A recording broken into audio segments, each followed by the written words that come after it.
और इस वक्त की एक बड़ी खबर आपको बता दें, मुंबई में प्रवर्तन निदेशालय ने 100 करोड़ रुपए की वसूली केस में पूर्व गृह मंत्री अनिल देशमुख को गिरफ्तार कर लिया है। सोमवार को अनिल देशमुख दोपहर करीब 12 बजे ईडी दफ्तर पहुंचे थे। करीब 13 घंटे की पूछताछ के बाद रात 1:30 बजे ईडी ने देशमुख की गिरफ्तारी की पुष्टि की। मुंबई के पूर्व पुलिस कमिश्नर परमबीर सिंह ने देशमुख पर गृह मंत्री रहते हुए सचिनबाजी के जरिए 100 करोड़ रुपए की उगाही करवाने के आरोप लगाए थे। क्रूज ड्रग्स केस में एनसीबी के मुखिया समीर वानखेड़े पर आरोपों की बौछार करने वाले महाराष्ट्र के मंत्री नवाब मलिक ने अब पूर्व मुख्यमंत्री देवेंद्र फडणवीस को निशाने पर लिया है। फडणवीस ने भी मलिक पर करारा पलटवार किया है।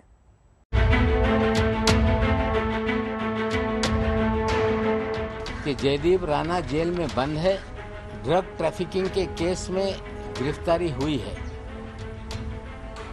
लेकिन उनके रिश्ते महाराष्ट्र के पूर्व मुख्यमंत्री श्री देवेंद्र फडणवीस जी से भी हैं। अब उन्होंने एक फुलझड़ी जलाई है तो बम तो फूटेगा। मन्नत में आर्यन ने आराम की जिंदगी जीनी शुरू कर दी है, लेकिन मुंबई की सियासत का आराम हराम हो गया है। वानखेड़े के खिलाफ आरोपों के तीरों का तर्कश सजाए मलिक ने पहले ही चक्रव्यूह रच लिया था। अब इस चक्रव्यूह में महाराष्ट्र के पूर्व मुख्यमंत्री देवेंद्र फडणवीस को लाकर उन पर तीर छोड़ा गया है, जिसका फडणवीस ने जवाब दिया। हम बताना चाहते हैं देश को कि जयदीप राणा जेल में बंद है, ड्रग ट्रैफिकिंग के केस में गिरफ्तारी हुई है, लेकिन उनके रिश्ते महाराष्ट्र के पूर्व मुख्यमंत्री श्री देवेंद्र फडणवीस जी से भी हैं। रिवर मार्च ये जो संगठन मुंबई में काम करती है, इस संगठन ने जो रिवर एंथम तैयार किया, उस रिवर एंथम के लिए जो टीम हमारे पास आई थी, उस टीम के क्रिएटिव टीम का एक हायर्ड आदमी, जिसने वो पूरी टीम ने हमारे साथ उस समय फोटो खिंचवाए और उस व्यक्ति को 4 साल बाद आज एनसीबी ने अरेस्ट किया। ये 4 साल पहले का फोटो है। मलिक यही नहीं रुके, उन्होंने मांग की कि देवेंद्र फडणवीस के खिलाफ भी सीबीआई की जांच होनी चाहिए। जवाब में फडणवीस ने भी पलटवार किया। पूरा ड्रग का खेल कहीं न कहीं देवेंद्र जी के आशीर्वाद से महाराष्ट्र में चल रहा था, ये स्पष्ट है। और हमें लगता है, हम मांग करते हैं कि जिस तरह से लगातार हाई कोर्ट में लोग जा रहे हैं कि इसकी सीबीआई जांच हो। वो हिंदी में कहते हैं खिसियानी बिल्ली खंबा नोचे, इस प्रकार की अवस्था नवाब मलिक की हुई है। लेकिन मैं इतना ही कहना चाहता हूं, अब उन्होंने एक फुलझड़ी जलाई है तो बम तो फूटेगा, और दिवाली के बाद फूटेगा। और दिवाली के बाद नवाब मलिक इनके अंडरवर्ल्ड के साथ क्या संबंध है, इसके सबूत मैं आपको भी दूंगा, और राष्ट्रवादी कांग्रेस पार्टी के जो अध्यक्ष है श्री शरद पवार जी, इनको भी मैं वो सबूत दूंगा। मलिक मान कर आए थे कि क्रूज ड्रग्स केस में वो फडणवीस की एंट्री करा कर रहेंगे, मगर फडणवीस कहते हैं कि मलिक हवा में तीर चला रहे हैं। समीर दाऊद वानखेड़े जो पिछले 14 साल में इस शहर में लगातार अलग अलग विभाग में काम करता है, उसके भी तबादला करने के पीछे महाराष्ट्र के पूर्व मुख्यमंत्री देवेंद्र फडणवीस हैं। और उसे लाया इसीलिए गया कि आप पब्लिसिटी करके नाजायज लोगों को फंसाया जाए और ड्रग का खेल इस मुंबई और गोवा में चलता रहे, इसलिए समीर वानखेड़े को लाया गया। नवाब मलिक, इन्होंने जो आरोप लगाए हैं, ये आरोप हास्यास्पद इस प्रकार के आरोप है। इसका कारण मैं इतना ही कहना चाहता हूं कि यहां पर कि जिस प्रकार से हवा में तीर चलाने का काम वो कर रहे हैं, मैं वापस कहता हूं, खिसियानी बिल्ली खंबा नोचे। और एक बात मैं नवाब मलिक को कह देना चाहता हूं, मैं कांच के घर में नहीं रहता। इधर मलिक के आरोपों से लगातार परेशान हो रहे वानखेड़े दिल्ली में एसटी-एससी कमीशन पहुंचे अपना पक्ष रखने के लिए कि उनके दस्तावेज सही हैं। अब क्रूज ड्रग्स केस आर्यन से बहुत आगे निकलकर महाराष्ट्र की सियासत की धुरी बना हुआ है। आज तक ब्यूरो। ग्लासगो में पीएम मोदी ने जलवायु परिवर्तन पर दिया है पंचामृत मंत्र। मोदी ने कहा, दुनिया के सामने एक शब्द रखा, लाइफ, यानी lifestyle for environment. PM Modi ने कहा कि अगर विनाश से बचना है तो जिंदगी को पर्यावरण की रक्षा और सम्मान करते हुए जीना होगा। प्रधानमंत्री नरेंद्र मोदी के ग्लासगो दौरे से जुड़ी ये कुछ खास तस्वीरें आपको दिखा रहे हैं।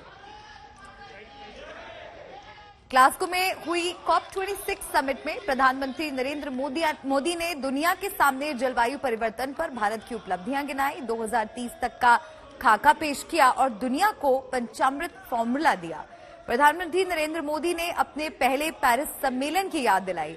उन्होंने कहा कि जलवायु परिवर्तन जैसा मुद्दा भारत के लिए सिर्फ एक वादा नहीं बल्कि एक कमिटमेंट है, जिसे पूरी शिद्दत के साथ पूरा किया गया है।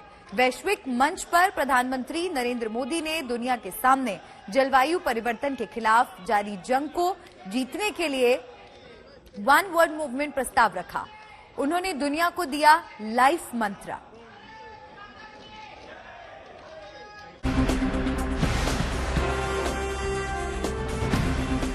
मेरे लिए पेरिस में हुआ आयोजन एक समिट नहीं, सेंटिमेंट था।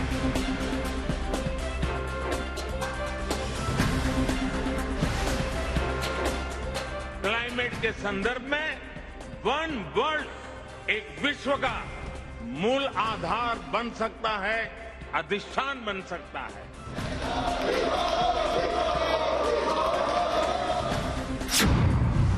क्लाइमेट चेंज से जंग के लिए भारत का नमो मंत्र। पीएम मोदी ने दुनिया को दिया पंचामृत फॉर्मूला। वैश्विक मंच पर फिर जमी भारत की धाक। वैश्विक मंच पर एक बार फिर नमो मंत्र गूंज सुनाई दी। मसला जलवायु परिवर्तन का था तो प्रधानमंत्री ने दुनिया को पुरजोर तरीके से ये बताया कि भारत किस क्लाइमेट चेंज के खिलाफ जंग में आगे बढ़ रहा है। पीएम मोदी ने स्कॉटलैंड के ग्लासगो शहर में आयोजित world leader summit of COP26 को संबोधित किया। सबसे पहले प्रधानमंत्री ने अपने अलग अंदाज में दुनिया को ये बताया कि वो किस देश का प्रतिनिधित्व कर रहे हैं। आज मैं आपके बीच उस भूमि का प्रतिनिधित्व कर रहा हूं जिस भूमि ने हजारों वर्ष पहले ये मंत्र दिया था, समगच्छध्वम् समध्वत्वम् संवो मानसी जानताम्। आज 21वीं सदी में ये मंत्र और ज्यादा महत्वपूर्ण हो गया है, प्रासंगिक हो गया है। प्रधानमंत्री नरेंद्र मोदी ने अपने पहले पेरिस सम्मेलन की याद दिलाई। इसमें उन्होंने कहा कि जलवायु परिवर्तन जैसा मुद्दा भारत के लिए सिर्फ एक वादा नहीं बल्कि एक कमिटमेंट है, जिसे पूरी शिद्दत के साथ पूरा किया गया है। मेरे लिए पेरिस में हुआ आयोजन एक समिट नहीं, सेंटिमेंट था, एक कमिटमेंट था। और भारत वो वायदे विश्व से नहीं कर रहा था बल्कि वो वायदे 125 करोड़ भारतवासी अपने आप से कर रहे थे। वैश्विक मंच पर प्रधानमंत्री नरेंद्र मोदी ने दुनिया के सामने जलवायु परिवर्तन के खिलाफ जारी जंग को जीतने के लिए वन वर्ल्ड मूवमेंट प्रस्ताव रखा। उन्होंने दुनिया को दिया लाइफ मंत्र। मैं आज आपके सामने एक वन वर्ल्ड मूवमेंट का प्रस्ताव रखता हूं। वन वर्ल्ड एक शब्द क्लाइमेट के संदर्भ में, वन वर्ल्ड एक विश्व का मूल आधार बन सकता है, अधिष्ठान बन सकता है। ये एक शब्द है लाइफ, LIFE, यानी लाइफ स्टाइल फॉर एनवायरमेंट। आज जरूरत है कि हम सभी लोग एक साथ आकर कलेक्टिव पार्टिसिपेशन के साथ लाइफ स्टाइल फॉर एनवायरमेंट यानी लाइफ को एक अभियान की तरह आगे बढ़ाएं। क्या मूवमेंट प्रधानमंत्री नरेंद्र मोदी ने दुनिया को पंचामृत की सौगात भी दी। क्लाइमेट चेंज पर इस वैश्विक मंथन के बीच मैं भारत की ओर से इस चुनौती से निपटने के लिए 5 अमृत तत्व रखना चाहता हूं, पंचामृत की सौगात देना चाहता हूं। पहला, भारत 2030 तक अपनी नॉन फोसिल एनर्जी कैपेसिटी को 500 गीगावाट तक पहुंचाएगा। दूसरा, भारत 2030 तक अपनी 50% एनर्जी रिक्वायरमेंट रिन्यूएबल एनर्जी से पूरी करेगा। तीसरा, भारत अब से लेकर 2030 तक के कुल प्रोजेक्टेड कार्बन एमिशन में 1 बिलियन टन की कमी करेगा। चौथा, 2030 तक भारत अपनी अर्थव्यवस्था की कार्बन इंटेंसिटी को 45% से भी कम करेगा। और पांचवा, वर्ष 2070 तक भारत नेट जीरो का लक्ष्य हासिल करेगा। हमारी धरती का भविष्य सुरक्षित रहे और आने वाली पीढ़ियां स्वच्छ हवा में सांस लें, इसके लिए स्कॉटलैंड के ग्लासगो शहर में कॉप यानी कॉन्फ्रेंस ऑफ द पार्टीज का 26वां सम्मेलन हो रहा है। 2 हफ्ते तक चलने वाले इस सम्मेलन में 120 से ज्यादा देश हिस्सा ले रहे हैं। प्रधानमंत्री नरेंद्र मोदी ने ग्लासगो में ब्रिटेन के पीएम बोरिस जॉनसन से भी मुलाकात की। दोनों देशों के बीच व्यापार और अर्थव्यवस्था के अलावा अफगानिस्तान और आतंकवाद जैसे मुद्दों पर भी चर्चा हुई। इटली में G20 सम्मेलन पूरा होने के बाद जब पीएम मोदी ग्लासगो एयरपोर्ट से होटल पहुंचे तो उनका जोरदार स्वागत हुआ। पीएम मोदी का स्वागत स्कॉटलैंड के पारंपरिक वाद्य यंत्र बैगपाइपर के संगीत के साथ हुआ। उनके स्वागत के लिए ग्लासगो में बसे भारतीय भी होटल में मौजूद थे। वहां मोदी मोदी के नारे लगने शुरू हो गए। बारी बारी से पीएम मोदी सभी लोगों से मिले और इस दौरान भारतीयों की एक टोली ने पीएम मोदी को एक खास गाना समर्पित किया।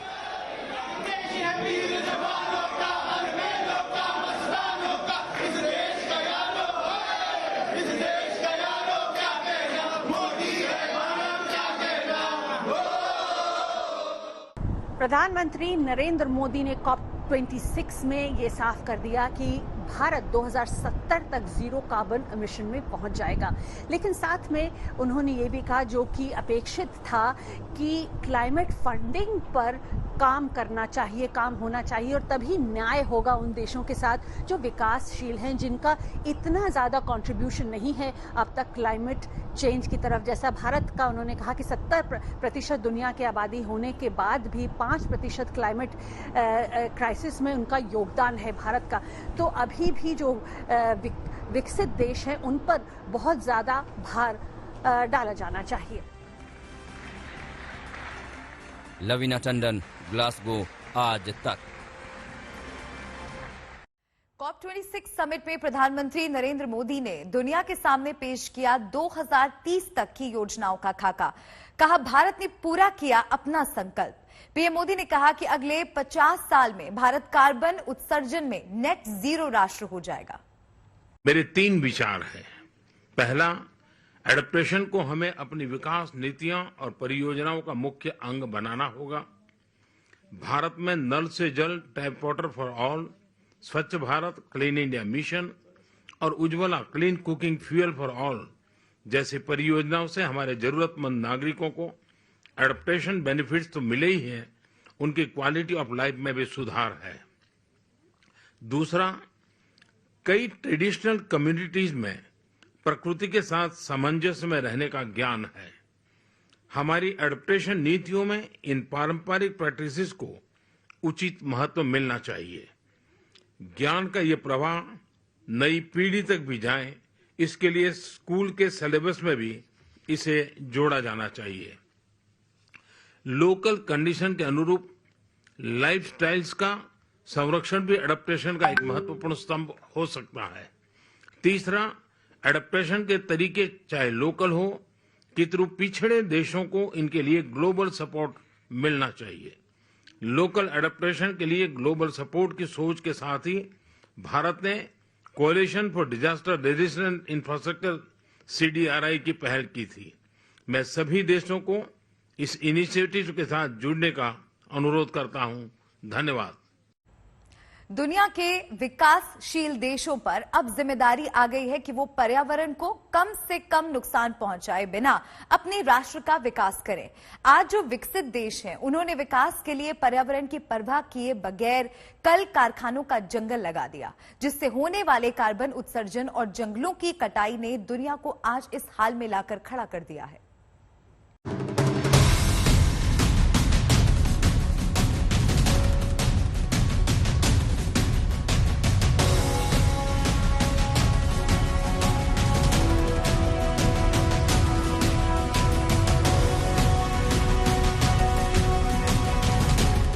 आज जो देश विकसित होने का तमगा लगाकर घूम रहे हैं, वही देश धरती के आज के हालात के लिए जिम्मेदार है।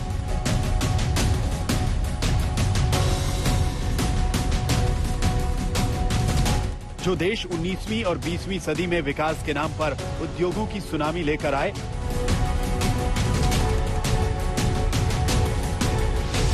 जिनकी फैक्ट्रियों से निकले धुएं ने धरती का तापमान बढ़ा दिया, वही देश जलवायु परिवर्तन पर परम ज्ञान का प्रवचन दे रहे हैं।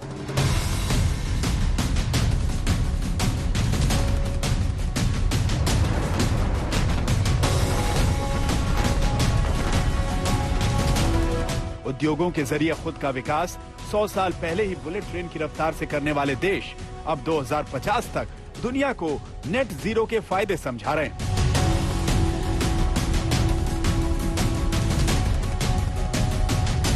विकसित देशों की श्रेणी में खड़े होने की बारी जब विकासशील देशों की आई, तो इन्हीं अमीर देशों के ज्ञान चक्षु खुल गए हैं। यही लोग अब धरती के तापमान पर चिंता जताते नजर आ रहे हैं।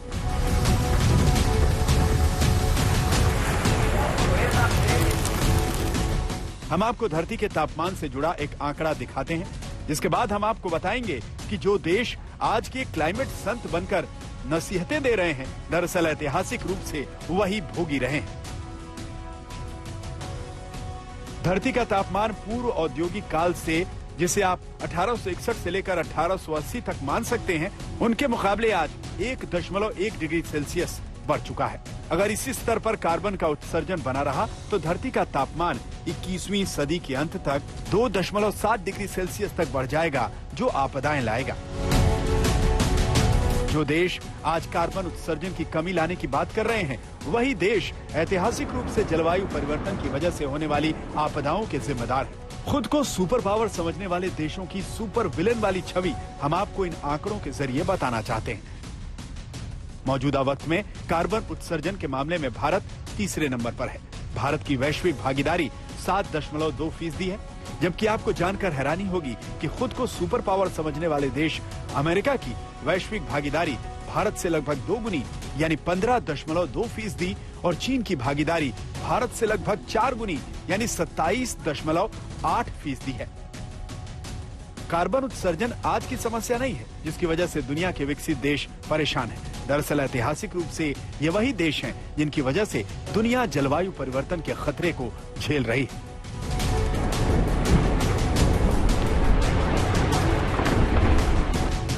कार्बन उत्सर्जन मामले में अमेरिका 1850 से ही एक्टिव है। 1850 से अब तक कार्बन उत्सर्जन के मामले में अमेरिका का वैश्विक योगदान 20% है। इसके बाद नंबर 2 पर चाइना है, जिसका योगदान तब से लेकर अब तक 11% है। इसके बाद 7% योगदान रूस का है, 5% ब्राजील के नाम पर है और 4% योगदान इंडोनेशिया का है। 20वीं सदी में भी औद्योगिक क्रांति के जरिए पूरी दुनिया को अपने इशारों पर नचाने वाले यही देश ग्रीन हाउस गैसों के उत्सर्जन के मामले में सबसे आगे रहे हैं।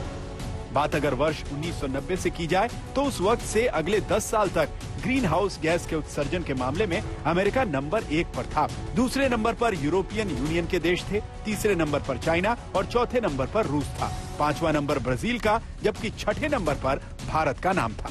2014 में ग्रीन हाउस गैस के उत्सर्जन के मामले में चाइना पहले नंबर पर आ गया और अमेरिका दूसरे नंबर पर पहुंच गया। यूरोपियन यूनियन के देश तीसरे नंबर पर रहे और भारत चौथे नंबर पर आ गया।